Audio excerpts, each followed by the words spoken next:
కేవలం 7,999 up to 10 kgs వరకు బరువు తగ్గి అధిక బరువు నుంచి వచ్చే ప్రధాన సమస్యలను దూరం చేసుకోండి.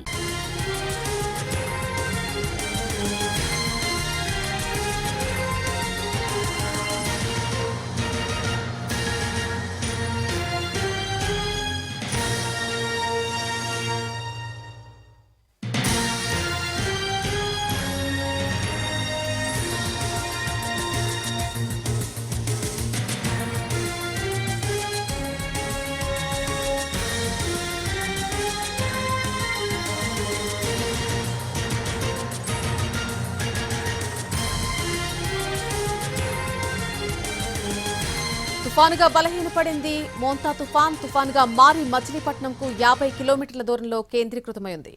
రానున్న 6 గంటల్లో తీవ్ర వాయుగుండంగా మారుతుందని ఐఎండీ వెల్లడించింది. నర్సాపూర్ సమీపంలో తీరం దాటింది మోంతా తుఫాన్. నిన్న అర్ధరాత్రి 11 గంటల 30 నిమిషాల నుంచి 12 గంటల 30 నిమిషాల మధ్య తీరం దాటింది తీవ్ర తుఫాన్. సముద్రం అల్లకల్లోలంగా మారింది. తీరంలో అలలు ఎగసిపడుతున్నాయి. తుఫాను ప్రభావంతో ఈదురుగాలు భారీగా వీస్తున్నాయి. గంటకు 90 నుంచి 110 కిలోమీటర్ల వేగంతో ఈదురుగాలు వీస్తున్నాయి.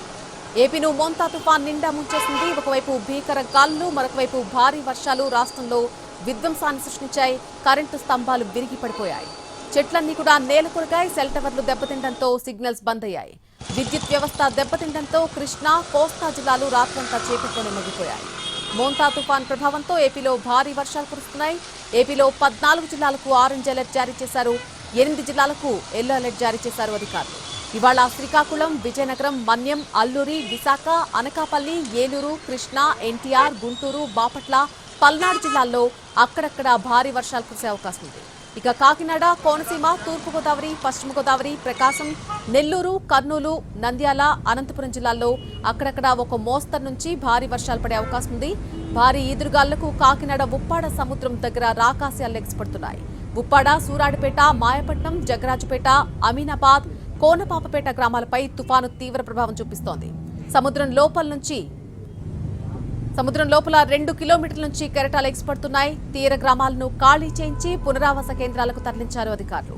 తీర ప్రాంతం కోతకు గురి కావడంతో ఇళ్లు సముద్ర గర్భంలో కలిసిపోతున్నాయి.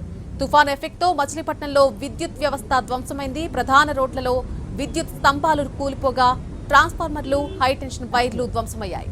మచిలీపట్నంలో విద్యుత్ సరఫరా నిలిచిపోయింది. రాత్రి నుంచి అంధకారంలోనే ఉన్నారు మచిలీపట్నం వాసులు.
ఇక కోనసీమ జిల్లాపై కూడా తుఫాను తీవ్ర ప్రభావం చూపించింది. మనం స్క్రీన్ మీద చూడొచ్చు. పంట పూర్తిగా నష్టపోయినటువంటి దృశ్యాలు మనకు కనిపిస్తున్నాయి. అరటి తోట పూర్తిగా నేల కొరికిపోయినటువంటి దృశ్యాలు కనిపిస్తున్నాయి. ఎక్కడికక్కడ పంట నష్టం వాటిల్లడంతో రైతన్నులు ఆవేదన వ్యక్తం చేస్తున్నారు.